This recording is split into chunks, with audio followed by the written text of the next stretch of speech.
Okay, can you explain the key events or underlying factors that lead to this incident? Well, if we want to understand the recent incident better, then we have to take a step back, to go back around February. Okay, so around February, what happened in Ukhrul district in the village of Litan, Serakhong, was that there was a drunken incident, okay, where a drunk Tangkul man, he had an altercation with a few Kuki groups, few Kuki youths. Okay. And because of this altercation, there was a physical confrontation. Okay. Now, when that happened, there was no immediate communal reaction. Okay. Both the Kuki side and the Tangkul side, they filed FIRs. They were, everything was going according to the law.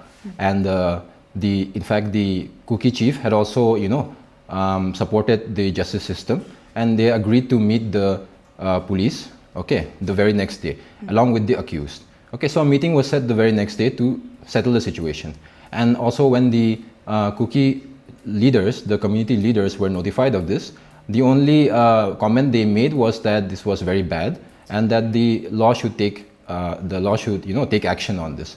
Okay, that was it. Now what happened the next day was when the two parties arrived, when the accused arrived at the police station to deal with the police, there was an interruption. Okay, so around 4 armed Tangkul gunmen came from a different village into that area. Okay, from a different village they came to that particular area and they fired upon the crowd, and they also fired at the houses of the accused. And this all happened in front of the presence of the police. Okay, now these miscreants, they came from outside, they fired upon the crowd, and then they escaped from there. Okay, now this raised some tensions. Okay, so people started becoming more apprehensive, and then immediately there was a meeting held between the Kuki and the Tangkul community leaders in the presence of the Central Armed Forces. Okay, now during this meeting, the Kuki groups were they were constantly trying to de-escalate the situation, and they had asked the Tangkul side that let us stop this violence, let us not let this get into a big thing. So let us nip it in the bud and let us stop all kinds of tensions right now. But then the Tangkul groups, they refused to talk, and instead they said, okay, we cannot talk right now, so let us have a separate meeting the next day. Okay, so they set up a meeting for the next day, and they also provided the location, they provided the timing also. So all the arrangements were made from the Tangkul side. Okay, and the Kuki side, they complied with it. So thinking that nothing much will come out of this, both sides separated and they left the scene. Now, within, I would say, 40 to 50 minutes of that initial meeting, houses were burned. Okay, so the Kuki side noticed that some of their houses are being burned. Okay, so in retaliation, the Kuki side also burned some of Tangkul houses. So both sides, they started burning each other's houses. Okay, and since then, they were not able to communicate with each other. So what happened, the situation started escalating more and more. So more people started getting into the communal violence, more people started burning each other's houses. And then eventually what happened was the Tangkul Apex body, okay, so they made a public statement in front of the camera. They made a video statement saying that now they will no longer cooperate with the Kuki societies. They will detach themselves from the Kuki groups. So there will be no more communication, there will be no more cooperation. So since then, there has been absolute open warfare between the two sides. Both sides are attacking each other. Both sides are defending each other, defending from each other. Okay, so it is very unclear what is happening in the ground right now. And there's always these blame games, that, okay, they started attacking us first. No, you started attacking us first. So these kind of blame games are very common right now. And the situation has been going on since the past, I would say, since February. Okay, now, sometime in between, around March, okay, something interesting happened is that there was a shootout between two Tangkul militant factions. Okay, there was a shootout between, I wouldn't say shootout, I would say ambush. Okay, four cadres of the NSCN Eastern Front, that is also a Tangkul militant organization. So they were ambushed. They were ambushed by NSCN IM. So it was a shootout between Tangkul militants and Tangkul militants, right? Okay. So 4 people were killed. Okay. 4 people were killed, and nobody understood why this happened. Okay, nobody could make sense of it. Still, anyway, the violence continued, the conflict continued, and now going to the recent event in Kampopi where the 3 pastors were ambushed. Now, how is this connected to Ukhrul? How is this connected to the Ukhrul conflict? So, the 3 pastors, they are from the Thado Kuki community. Okay, and their base is in Kampopi district. So the previous night they had traveled from Kampopi district to Chochanpur district via the Tiger Road to attend one seminar.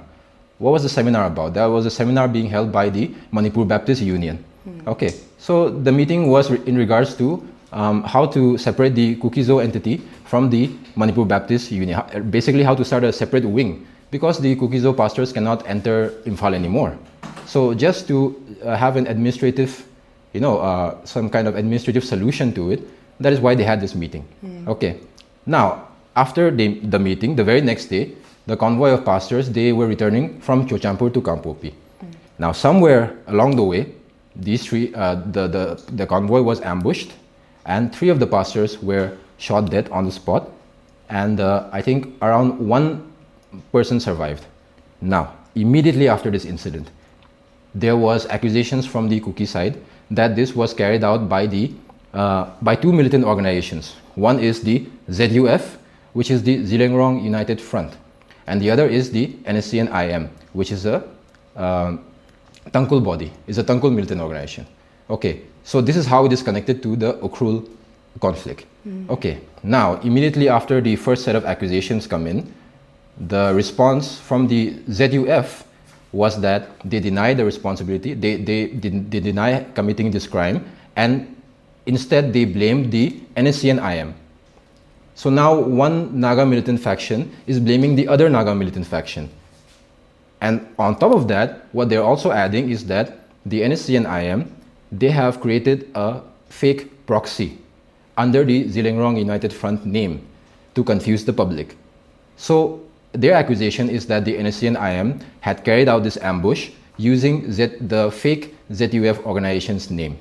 Okay, that was clearly written in their statement. All right.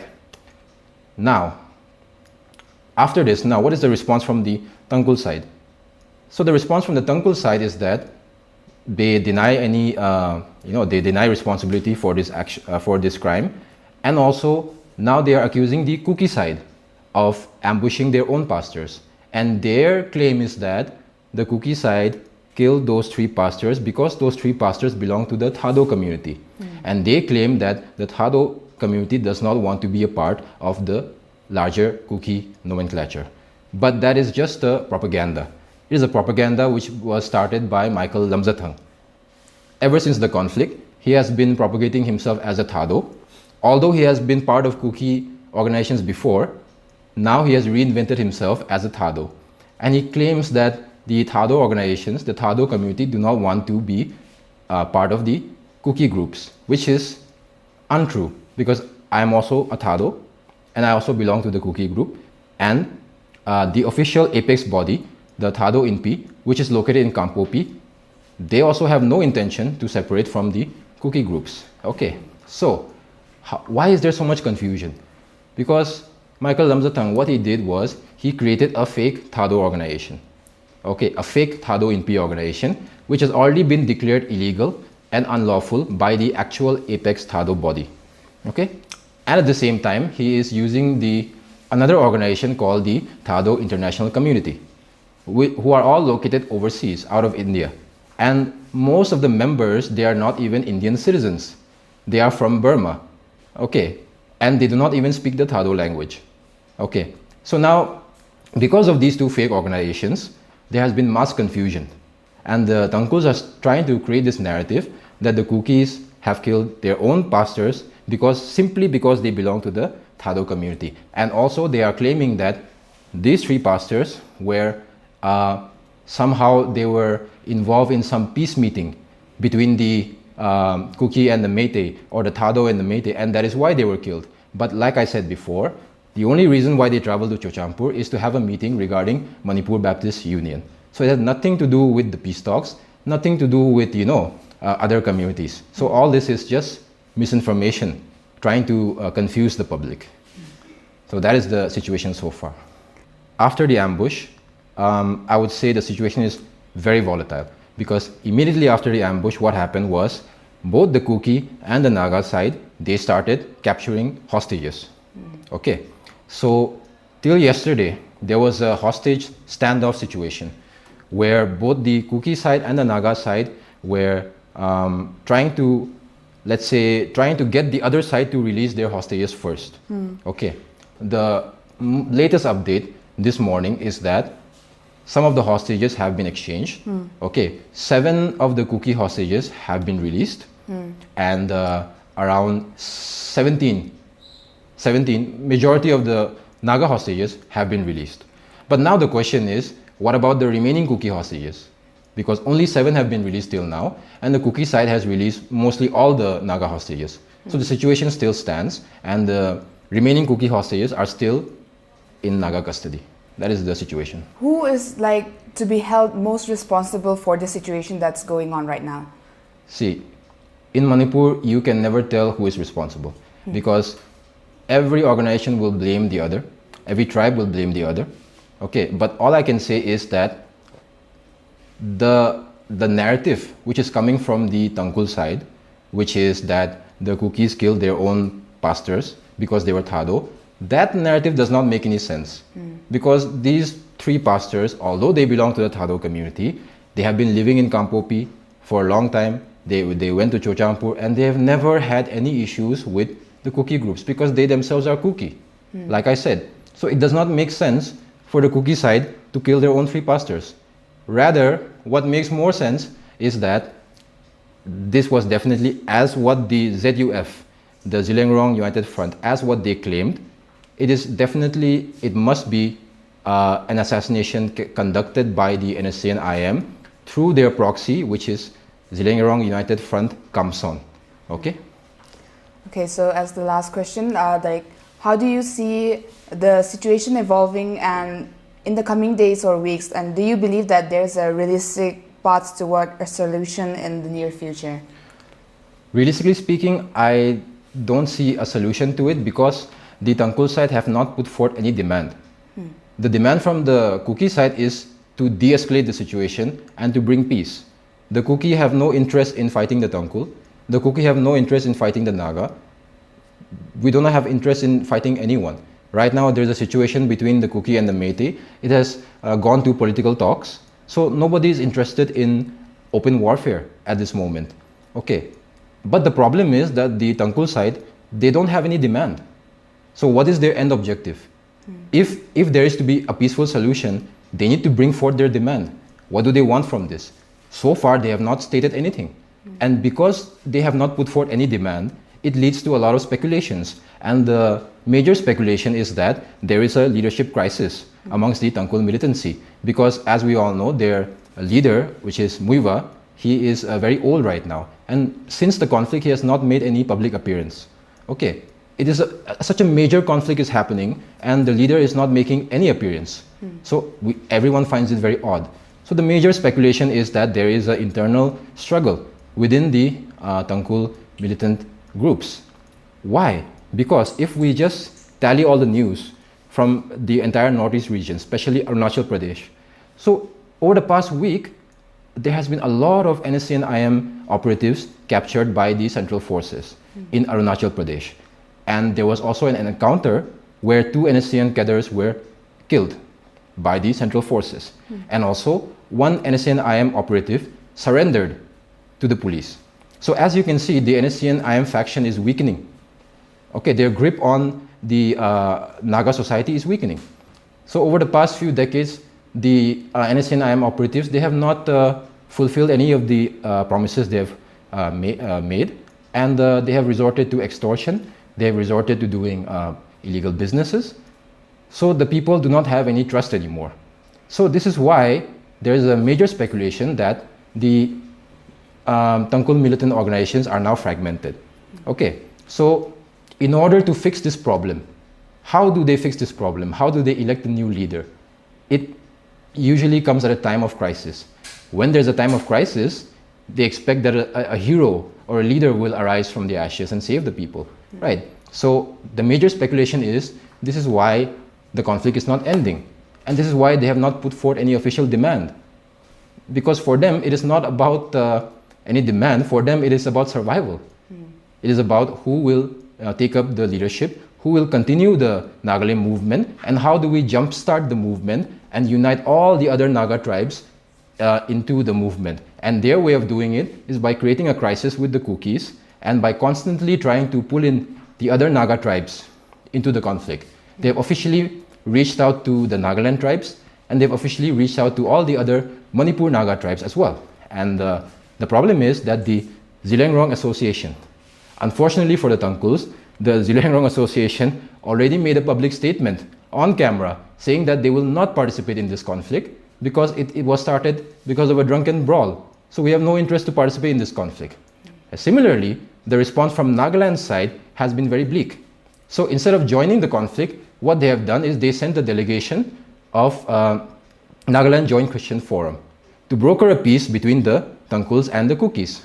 And a meeting was held, but there was no peace agreement made. So without any demand from the Tangkul side, there cannot be a solution, because what is the end objective? The end objective needs to be defined.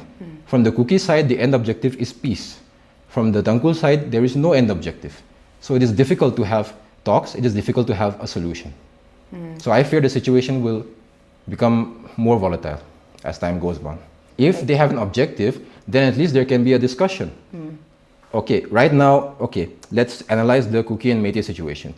In that situation, the Kukis have a demand, and the Métis object to that demand. That is why the two communities are politically opposed to each other. But in the recent situation with the Tangkuls, they have not put forth any demand. So if there is no demand, what is there to talk about? I would just like to request all the people of Manipur to stop the violence, stop believing in militancy. Militancy does not save anyone. Okay, what we need right now is peace. The Kuki side have already extended many times that we want peace. We want to de-escalate the situation. Okay, and right now all I can say is that the Tangkul side, they need to come up with a demand or something. What is their end goal? What is their objective? So that peace can be maintained. Without any clarity, the violence will continue, and we do not want that. So give peace a chance and let us all de-escalate the situation. Thank you.